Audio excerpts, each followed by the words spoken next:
वर्तिका study centre में आपका स्वागत है।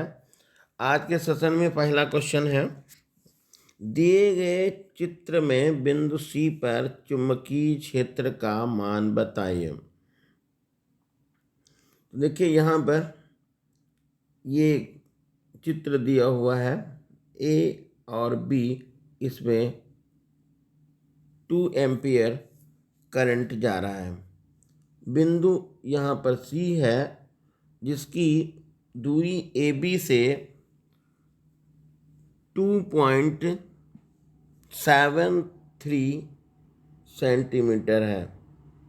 इस बिंदु सी पर चुंबकीय क्षेत्र का मान ज्ञात करना है। तो देखिए आई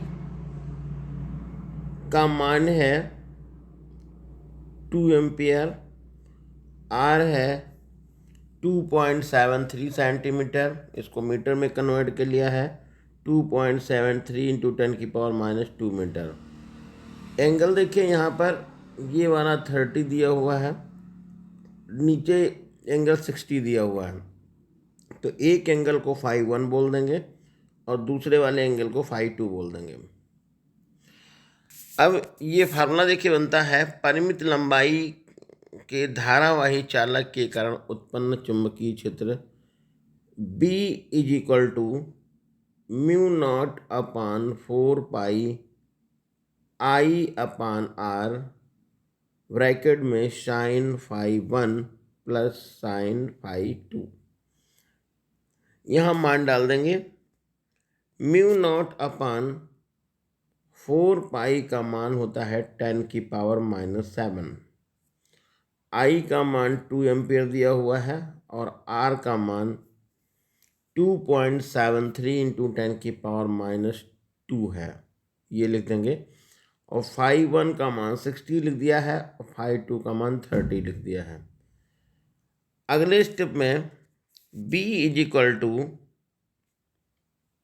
यहाँ पर 10⁻⁷, 2/2.73 इंटू 10⁻² थे तो जस्ट का तस ऐसे उतार लेंगे। यहाँ पर sin 60 का मान होता है √3/2 और sin 30 का मान 1/2 होता है। इसमें देखिए ऊपर नीचे देखिए 2 है, ऊपर का ये ऐड कर लिया है, √3 + 1/2 और इधर ये ऐसे ही लिखा रहने दिया है। यहाँ पर देखिए 2 ये लिख लीजिए और 10⁻⁻² जब ऊपर जाएगा तो पावर प्लस में हो जाएगी, तो पावर 2 प्लस का और 7 माइनस की पावर में है, तो ये 10⁻⁻⁵ हो जाएगा। तो आंसर आपका मिल जाएगा B = 2 इंटू 10⁻⁵/2.73 इंटू √3 + 1/2। ये आंसर होगा टेस्ला। अगला जो इसमें चुंबकीय क्षेत्र की दिशा भी बतानी है, तो यहाँ पर ध्यान दीजिएगा। इसको हम दाएं हाथ के हथेली के नियम से देखेंगे तो बिंदु C पर जो होगा वो चुंबकीय क्षेत्र की दिशा कागज के तल के लंबवत ऊपर की तरफ होगी। किधर की तरफ होगी? ऊपर की तरफ होगी। क्वेश्चन नेक्स्ट है, संलग्न चित्र में एक धारावाही फ्रेम ABC समबाहु त्रिभुज की आकृति में दिखाया गया है। मतलब यहाँ पर कोई ये वायर है, इसको ABC ऐसे ट्रायंगल में मोड़ दिया गया है और ट्रायंगल कैसा है? ये समबाहु त्रिभुज है। केंद्र O पर चुंबकीय क्षेत्र का मान बताना है। तो इसमें देखिएगा, इसकी जो साइड है सभी साइड A बता दी गई। ए वाली भी साइड BC A है, ये वाली भी A है और ये भी A है। यहाँ पर देखिए ये लाइन हमने यहाँ पर ऐसे देखिए मिला है, तो ये मध्यिका है और इस एंगल को φ1 बोल दिया, इसको φ1 φ2 कह दिया है। तो इसमें सबसे पहले ए बी तार के कारण चुंबकीय क्षेत्र पता करिए, फिर बी सी और फिर ए सी। यहाँ पर देखिएगा कि ए बी, बी सी और ए सी जो तीनों तार हैं, इसमें जो धारा बह रही है वो सब में समान जा रही है, और बिंदु ओ की इस तार से ए बी, बी सी और सी ए से दूरी भी समान है। तो इसका मतलब चुंबकीय क्षेत्र का जो मान होगा वो तीनों तारों के लिए सेम होगा। डायरेक्शन देख लीजिए, तो दाएं हाथ के हथेली के नियम से इनका डायरेक्शन देखेंगे तो इसका भी डायरेक्शन और बी सी का, ए सी, तीनों का डायरेक्शन भी, यानी चुंबकीय क्षेत्र जो उत्पन्न होगा उसकी दिशा भी एक ही होगी। तो आगे देखिए फिर कैसे इसको करेंगे। ए मान लीजिए कि ए बी तार में इसमें करंट आई फ्लो हो रहा है, तो ए बी तार के कारण बिंदु ओ पर चुंबकीय क्षेत्र का मान B1 is equal to mu not upon 4 pi I upon R sine φ1 plus sine φ2। जैसा कि आपको पता है कि समबाहु त्रिभुज में जो ये एंगल होंगे, ये वाले,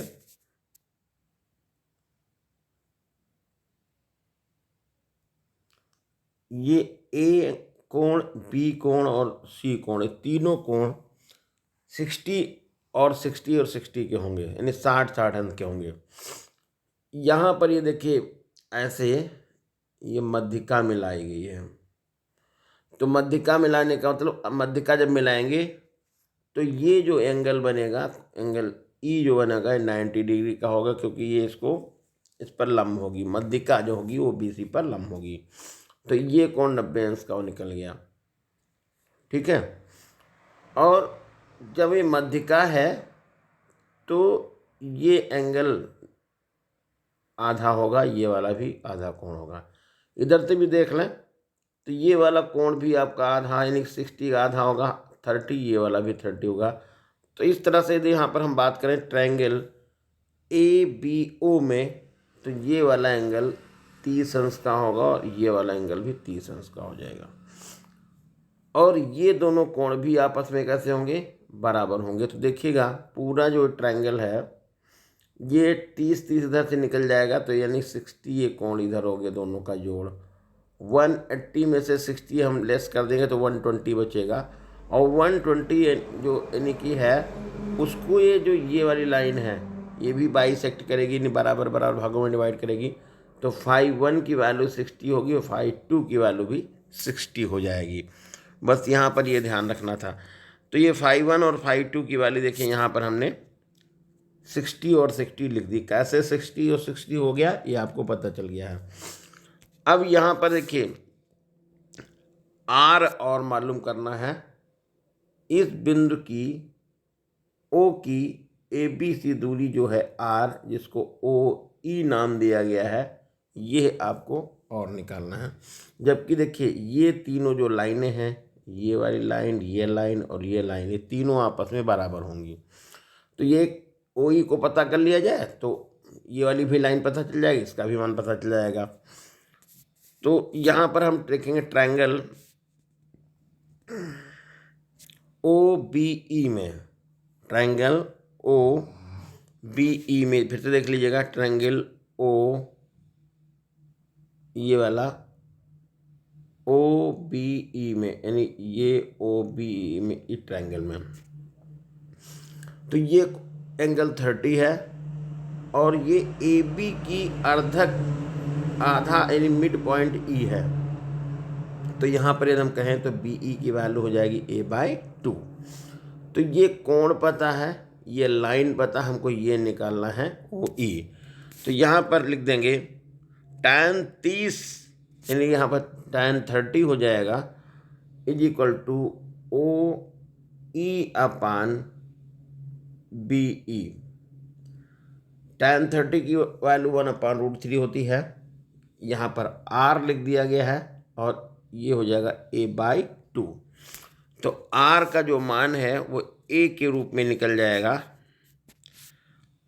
R is equal to A/2√3, ये R की वैल्यू पता चल गई है। तो जैसा कि अभी बताया था कि बिंदु O पर जो चुंबकीय क्षेत्र का मान होगा वो तीनों तारों के कारण चुंबकीय क्षेत्र के मान के बराबर होगा, जबकि तीनों तार AB, BC और AC इसके कारण चुंबकीय क्षेत्र का मान भी समान होगा। तो ये संपूर्ण चुंबकीय क्षेत्र की बात करें तो B is equal to 3B1, और B1 का मान कैसे निकालेंगे, अभी ऊपर फार्मूला देखिए लिखा था ये वाला, μ0/4πI/r sin φ1 प्लस sin φ2।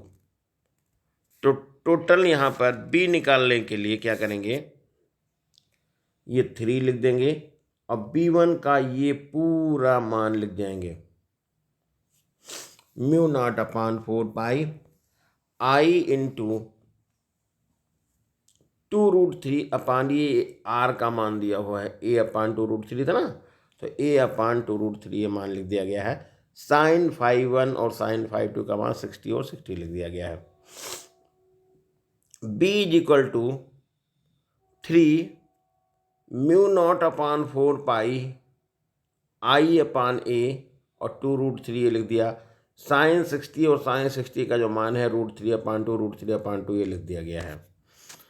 तो B1 या B इज इक्वल टू ये 3 μ0/4πI/A 2√3 और यहाँ पर ऐड कर लिया गया है, तो ये हो जाएगा आपका 2√3/2 और यहाँ से 2 और 2 कैंसिल ये कर दिया गया है।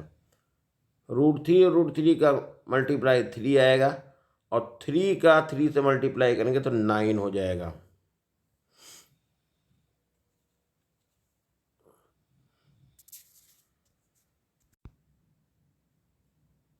हाँ, यहाँ पर देखिएगा ये अब बचा आपका √3 का गुणा तो 3 हो जाएगा और यहाँ पर 3 और है तो 9 हो जाएगा, तो ये 9 आपने लिख लिया। यहाँ पर देखिए 2 ये बच रहा था, 2 से इसको काट देंगे यहाँ पर 4 को, तो 2 बच जाएगा और यहाँ भी जरा गलती हो गई, इसको सही करिएगा 2 हो जाएगा। तो लास्ट में आंसर मिल गया है B is equal to μ0/2π9I/A। और चुंबकीय क्षेत्र की जो दिशा होगी कागज के तल के लंबवत ऊपर की तरफ होगी, ये आप फ्लेमिंग के दाएं हाथ के नियम से पता, हथेली के नियम से पता कर सकते हैं। अगला क्वेश्चन है, ये चित्र बना हुआ है, ये कोई वायर है जो सर्किल में मोड़ दिया गया है, बिंदु O पर चुंबकीय क्षेत्र का मान ज्ञात करना है कि बिंदु O पर चुंबकीय क्षेत्र का मान कितना होगा।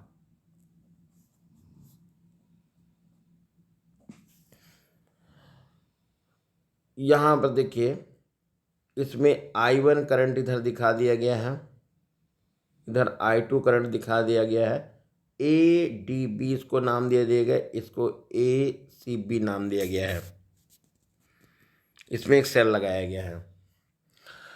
तो यहाँ पर क्या किया गया, देखिए मान लीजिए तार का विशिष्ट प्रतिरोध रो है और अनुप्रस्थ क्षेत्रफल A है, यानी तार का जो सेक्शन एरिया है वो A है और इसका विशिष्ट प्रतिरोध कितना है, रो है।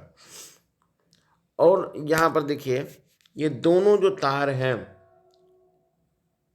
ये वाला और ये वाला, दोनों ये समांतर क्रम में जुड़े हुए हैं। जब दोनों समांतर क्रम में जुड़े हुए हैं तो इनका जो है विभवांतर समान होगा। तो जब विभवांतर समान होगा तो हमने यहाँ पर ये लिख लिया है V is equal to I into R। पहले इधर देखिए इसमें से I1 करंट जा रहा, इसका रेजिस्टेंस हमने R1 मान लिया है, इधर I2 करंट जा रहा, इसका रेजिस्टेंस हमने R2 मान लिया है। तो I1 is equal into R1 की वैल्यू लिख दी, R is equal to ρL/A, formula आपको पहले से बताया गया है। तो I1 is equal to ρL1/A1 equal I2, rho की जगह R2 की जगह पे रो इंटू L2 अपान A1। अब यहाँ पर देखिए रो और रो कैंसिल हो गया, सेक्शन एरिया A1 और A1 ये कैंसिल कर दिया गया है। तो यहाँ पर बचा I1 into L1 is equal to I2 into L2, equation number 1 हो गई है। अब ADB तार देखिए यहाँ दिख रहा है ये वाला, ADB तार द्वारा उत्पन्न चुंबकीय क्षेत्र और ACB तार द्वारा उत्पन्न चुंबकीय क्षेत्र निकाल लिया जाए। तो ADB तार द्वारा उत्पन्न चुंबकीय क्षेत्र ये लिखा B1 बराबर म्यू नॉट अपान 4 पाई, यहाँ पर देखिए थोड़ा सा करेक्शन कर लीजिए, इसमें करंट हमने दिखाया है I1, इसमें I2, तो ADB ना कह के ACB तार बोलते हैं, ACB तार द्वारा, ACB तार द्वारा कहते हैं, ACB तार द्वारा उत्पन्न चुंबकीय क्षेत्र B1 is equal to mu not upon 4 pi I upon R square और ये इंटू L1 हो जाएगा। फार्मूला आपने पढ़ा बायो सावर्ट करने हम, mu not upon 4 pi I delta L sine theta upon R square. तो I की जगह पर I1 डेल्टा L L1 हो जाएगा और R स्क्वायर की दूरी A स्क्वायर हो जाएगी। इसकी रेडियस आपने इसकी मान ली है A, जो ये है वायर इसकी रेडियस को A कह दिया है, ये A है। इसी तरह से ADB तार द्वारा उत्पन्न चुंबकीय क्षेत्र, तो B2 बराबर mu not upon 4 pi I2 L2 upon A square. अब यहाँ पर दाएं हाथ के हथेली के नियम से देखेंगे तो B1 और B2 का जो डायरेक्शन है वो अलग अलग हो, यानी चुंबकीय क्षेत्र की दिशा अलग अलग आएगी, विपरीत होगी। इसलिए बिंदु O पर परिणामी चुंबकीय क्षेत्र जो है उसका मान निकालना है। तो परिणामी कहीं भी निकालना होता है तो आपको इसको ऐड करना होता है B1 प्लस B2, लेकिन B is equal to mu not upon 4 pi I1 L1 upon A square, direction विपरीत होने की वजह से ये माइनस कर दिया गया, mu not upon 4 pi I2 L2 upon A square. यदि आप देखें तो ये वाला जो मान है I2 और L2, इसको हम I1 और L1 के बराबर लिख सकते हैं, क्योंकि समीकरण नंबर 1 जो है उसमें सिद्ध किया गया था कि I1 L1 is equal to I2 L2। तो यहाँ पर ये बराबर कर दिया गया और इसको कैंसिल करके कितना हो गया, 0 आ गया है। तो इसलिए बिंदु O पर परिणामी चुंबकीय क्षेत्र का मान कितना आ रहा है, 0 हो रहा है। अगला क्वेश्चन दिया हुआ है, एक कण 0.80 टेस्ला के चुंबकीय क्षेत्र के अंतर्गत 2 सेंटीमीटर व्यास के वृत्त में गति कर रहा है, यानी कि ऐसे सर्किल में ये गति कर रहा। 100 वोल्ट प्रति मीटर के वैद्युत क्षेत्र से यह पथ सरल रेखा में हो जाता है। मतलब यदि 100 वोल्ट प्रति मीटर का इलेक्ट्रिक फील्ड लगा दिया जाता है तो सर्किल में घूमने के बजाय वो ऐसे गति करने लगता है सीधी रेखा में। इस कण पर विशिष्ट आवेश, ये ध्यान रखना है, विशिष्ट आवेश को E अपान M कहते हैं, E अपान M निकालना है। तो ध्यान दीजिएगा, जैसे ये जो आवेशित कण था वो सर्किल में ऐसे मूव कर रहा था, चक्कर मार रहा था, तो उस पर जो लगने वाला अभिकेंद्र बल है वो लॉरेंज बल के बराबर होगा, जैसा कि आपको बताया गया है।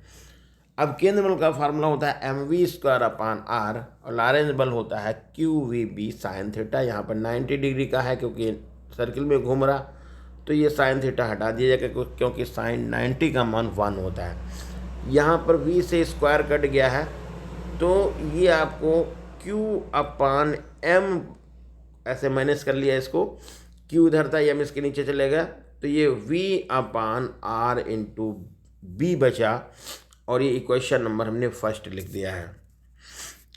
अब देखिए संतुलन की स्थिति में क्या होगा भैया, देखिए, क्योंकि वो सीधी रेखा में ऐसे जैसे इलेक्ट्रिक फील्ड लगाया गया है, ऐसे आवेशित कण गति करने लगा।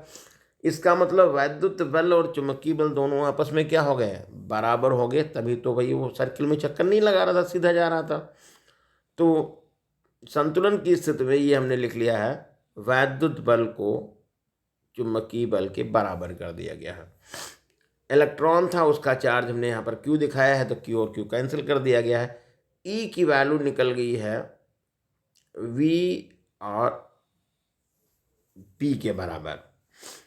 तो यहाँ पर यदि वी का मान पता करें तो वी का मान हो जाएगा ई अपान बी, यानी कि जो उस आवेशित कण का जो वेग है वो वैद्युत क्षेत्र और चुंबकीय क्षेत्र के अनुपात में होगा, यानी ई अपान बी के बराबर होगा। तो इक्वेशन नंबर हमने सेकंड लिख दी। अब इक्वेशन नंबर फर्स्ट में यदि हम v के स्थान पे ई अपान बी लिख देता हूँ तो ये हमारी इक्वेशन में आती है q upon m is equal to E upon B हमने यहाँ पर लिख दिया है, और r इंटू बी पहले से लिखा था। अब e का मान 100 दिया हुआ है और b का मान 0.80 लिखा हुआ है। r का मान यहाँ पर 2 सेंटीमीटर डायमीटर था, तो हमने 1 सेंटीमीटर यहाँ पर लिखा रेडियस, इसको 10⁻⁻² से मल्टीप्लाई कर देंगे और बी ये हो जाएगा।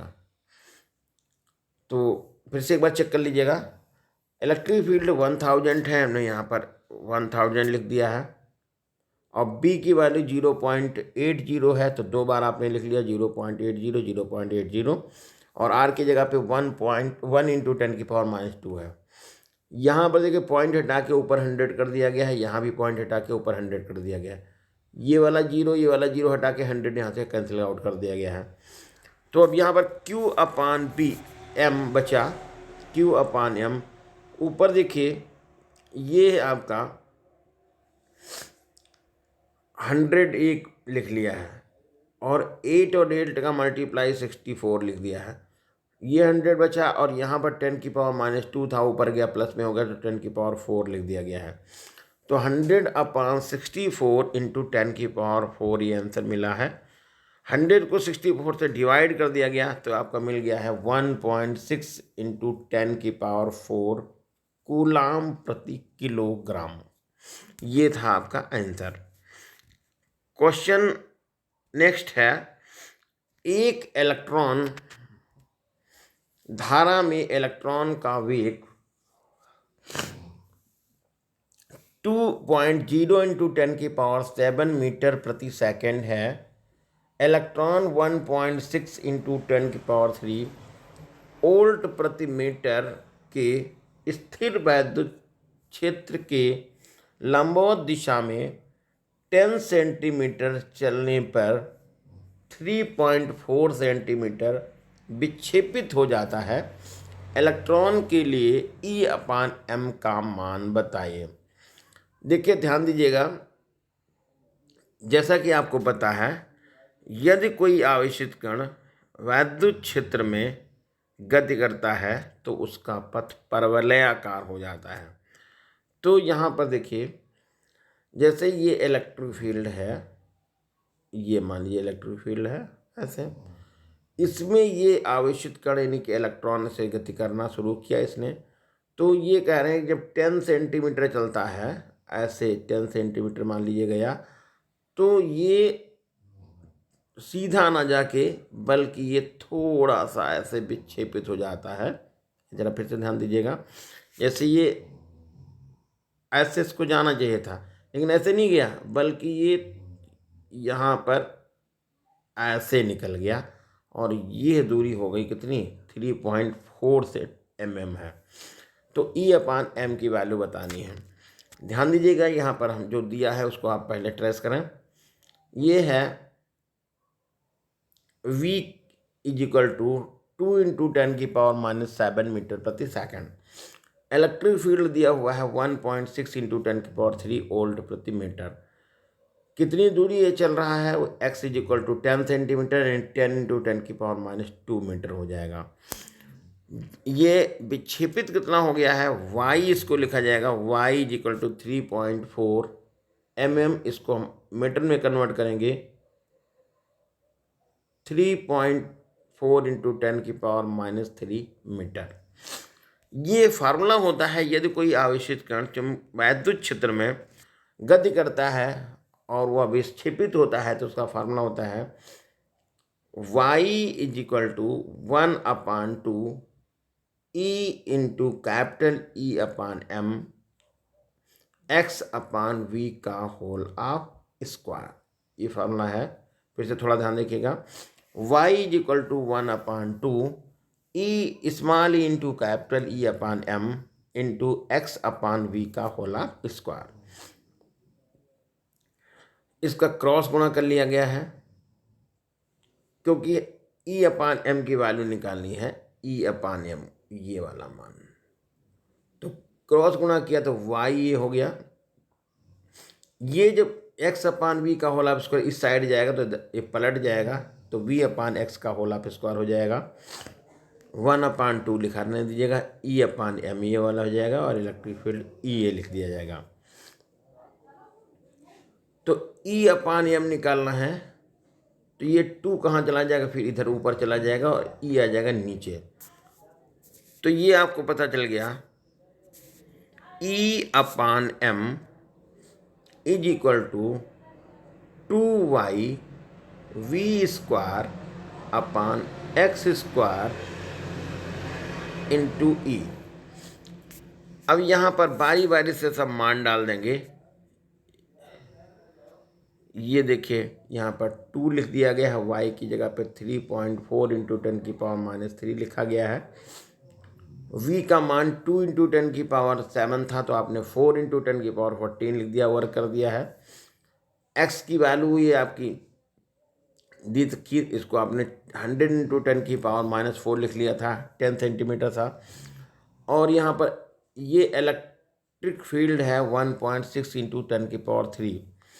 अब इसमें देखिए जो आसानी से कैंसिल हो गया, यहाँ पर हमने क्या किया है, देखिए पॉइंट यहाँ हटा दिया, 1.6 का पॉइंट इधर से हट गया।